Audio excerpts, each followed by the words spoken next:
میں اس لیے دور ہو گیا تیرے سے. ایسا ہونا چاہیے مسلمان. اللہ کا حکم معلوم ہو کہ یہ حرام ہے تو ختم، اس کو حرام سمجھے. یہ نہیں میرا دل بولتا ہے، میری خواہش ہے، میری تمنا، میری آرزو، پھر مرے گا پھر نافرمان بن کر کے. اور اگر اس عورت اسلام قبول کر لے تو کیا جائے؟ دیکھنا ہوگا نا، اسلام سچے بھی ہوتے ہیں جھوٹے بھی ہوتے ہیں. کیا پتا آپ کو ایسے بھی قصے ہمارے پاس. میرے بھائی سچا اسلام سنیے، ہمارے پاس ایسے بھی کیسز آئے ہیں یورپ امریکہ کے. عورت دکھانے کے لیے مسلمان بنی ہے کہ یہ میرے سے شادی کرے گا. جب شادی کر لیا اب وہ اپنے دھرم پہ چلی گئی ہے. میرے بھائی کیا اتنا آسان ہے اسلام پہ آنا. اب آپ کا عمران خان ہی ہے، وہ یہودین نے شادی کی تھے نا، جمائی بھائی کیا نام تھا، کیا نام رکھا، بھاگ گئی نا وہ چھوڑ کر کے، چھوڑ دیا تو ختم. میں وہی کہنا چاہ رہا ہوں، پہلے اپنے ایمان کو بچانا ہے بھائی. مال دولت پیسے کتنے دن ہے بھائی، ایکسیڈنٹ گاڑی نے دھکا مارا مر گئے ختم چلے گئے، خبر نہیں ہے نا کیا فائدہ ہے. اس لیے اپنے ایمان کی حفاظت سب سے اہم ہے، اپنے عمل کی حفاظت سب سے اہم ہے. کسی بھی ماحول میں رہیں اپنے ایمان کی حفاظت کریں، اپنے عمل کی حفاظت کریں، اپنے اخلاق کی حفاظت کریں، اپنے دین کی حفاظت کریں. یہ کافر ہے، ان کا تو کوئی دین دھرم ہی نہیں ہے بھائی. کرسچن ہے، ہندو ہے، یہ سکھ ہے، یہ یہودی ہے، یہ لوگ تو سب اپنے دین سے ہٹ گئے ہیں. یہ ہٹ گئے، خراب ہو گئے ہیں یہ لوگ. ان کے آپ زنا نہیں ہے، شراب نہیں ہے، ان کے آپ دھوکہ، فراڈ، مرڈر، یہ سب کوئی غلط ہی نہیں مانا جاتا. لیکن اسلام میں ایسا تو نہیں ہے، ہم تو ایسا نہیں کریں گے. ہمارے یہاں حلال حلال ہے، حرام حرام ہے، جائز جائز ہے، ناجائز ناجائز ہے، صحیح صحیح ہے، غلط غلط ہے. تو ہم اس کو سمجھیں گے کیونکہ اللہ رب العالمین کا حکم ہے، اللہ کے نبی صلی اللہ علیہ وسلم کا حکم ہے. کوئی بھی غیر مسلم سے غلط کام کرنے کا حکم دے گا یا وہ خواہش کرے گا، ہم اس کو بتائیں گے کہ ہمارا اسلام میں یہ حرام ہے، یہ حلال ہے. ہم تمہاری وجہ سے حرام کام نہیں کریں گے، ہم گنہگار ہوں گے. ہم اللہ کو فالو کریں گے، اللہ کے نبی صلی اللہ علیہ وسلم کو فالو کریں گے، تم کو نہیں فالو کریں گے. ایک مسلمان، مضبوط مسلمان ایسا ہوتا ہے. یہ نہیں کسی بھی عورت کے سامنے رکوع کر دیا، سجدہ کر دیا، جھک گیا، اس کی خوبصورتی دیکھ گیا، اس کا مال دیکھ کر کے. یہ بے ایمانی کی علامت ہے، بدعملی کی علامت ہے، وہ کمزوری کی علامت ہے. انسان کمزور ہے، اس کا عمل کمزور ہے، اس کا ایمان کمزور ہے کہ کافر کے سامنے ایسا نہیں.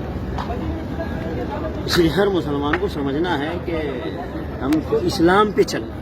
مین ہے ہمارا ٹارگٹ، ہمارا اسلام کو فالو کرتے ہوئے ہمیں اس دنیا میں رہنا. کہیں حرام ہے ہم دور رہیں گے، حلال ہے ہم اس سے قریب رہیں گے، جائز ہے ہم اس سے قریب رہیں گے، ناجائز ہے ہم اس سے دور رہیں گے. ہم دوسروں کو اچھائیاں بتائیں گے، دوسروں کی غلط چیز ہم نہیں لیں گے. دوسروں کو ہم اچھائیاں بتائیں گے، دوسرے کی غلط چیز ہم نہیں لیں گے. کیونکہ اسلام اچھائی کا دین ہے، اچھائی والا دھرم ہے، اچھائی والا مذہب ہے، اچھائیاں دنیا پھیلاتا ہے. آج دنیا میں ہر جگہ مصیبت اور پریشانیاں ہیں. اسلام کو اگر قانون بنا کر کے اگر لاگو کر دیا جائے، پوری دنیا میں امن آ جائے گا، سکون آ جائے گا، چین آ جائے گا. سارے امن اور آشتی سے رہیں گے. لوگوں عورتوں کی عزت محفوظ نہیں، لوگوں کا مال محفوظ نہیں، لوگوں کا جان محفوظ نہیں ہے ان کے پاس. کیوں؟ انسانوں کے لیے انسانوں نے قانون بنایا ہے. اب اس میں کیا ہے، طاقتور بچ جاتا ہے، کمزور پھنستا ہے. اسلام میں جو قانون ہے وہ طاقتور کے لیے بھی ہے، کمزور کے لیے بھی ہے. وہ تو ایک پل ہوگا. اللہ رب العالمین کا دیا ہوا ہے.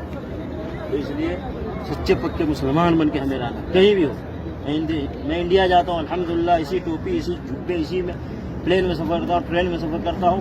اور نماز کا وقت ہوتا ہے، جہاں وقت ہوتا ہے وہیں پہ میں اذان دیتا ہوں، نماز پڑھتا ہوں. عزت کرتے میری لوگ. میں ایسی جگہ پہ نماز پڑھا ہوں جہاں ایک روم ہے اسٹیشن پہ، ایک روم، صرف ایک ہی روم ہے اور کچھ نہیں. اور نماز کا وقت ہو گیا، میں کیا کروں؟ اور مجھے نماز پڑھنا ہے، میرے رب کا حکم ہے کہ نماز وقت میں فرض ہے. میں گیا اسٹیشن ماسٹر سے کہا مجھے نماز پڑھنا ہے. یقین مانیے وہ ایک لکڑی کا بنا ہوا، اس کو چوکی کہتے ہیں ہمارے یہاں، کرسی بیٹھا تھا، وہ ہٹ گیا جلدی سے، کہا اس پہ نماز پڑھیے. سر یار اسلام پہ چلنے میں عزت ہے، اسلام پہ چل کے تو دکھاؤ. ہم اسلام کو چھوڑ کر ذلیل ہو رہے ہیں تو ہم کہتے ہیں ہم ذلیل ہو رہے ہیں، بے عزت ہو. اسلام پہ چل کے دکھاؤ. کلکتہ ایئرپورٹ میں، بنگلور ایئرپورٹ میں، جس ایئرپورٹ بھی ہو، پلین کے اندر ہم نے نماز پڑھ کے اذان دے کے دکھایا لوگ. اللہ بھی راضی ہوتا ہے اور لوگ بھی سمجھتے ہیں یار کیسا مسلمان. اسلام پہ چل کر کے اللہ کو بھی راضی کرنا ہے اور دنیا والوں کو بھی بتانا ہے کہ دیکھو اسلام پیس مین ہوتا ہے. پیس، ہم کسی کو ستاتے نہیں ہیں، تکلیف نہیں دیتے ہیں. ہماری عبادت میں کسی کو تکلیف نہیں ہے. تکلیف ان کی عبادت میں ہے. وہ ڈھول باجے تماشے پتہ نہیں کیا کیا بجاتے ہیں, سب کو یہ پریشان. کلچر تو آج ہم لوگوں نے اپنایا ہوا ہے نا آج کل. اس کلچر میں تو ہم پھنسے ہوئے ہیں.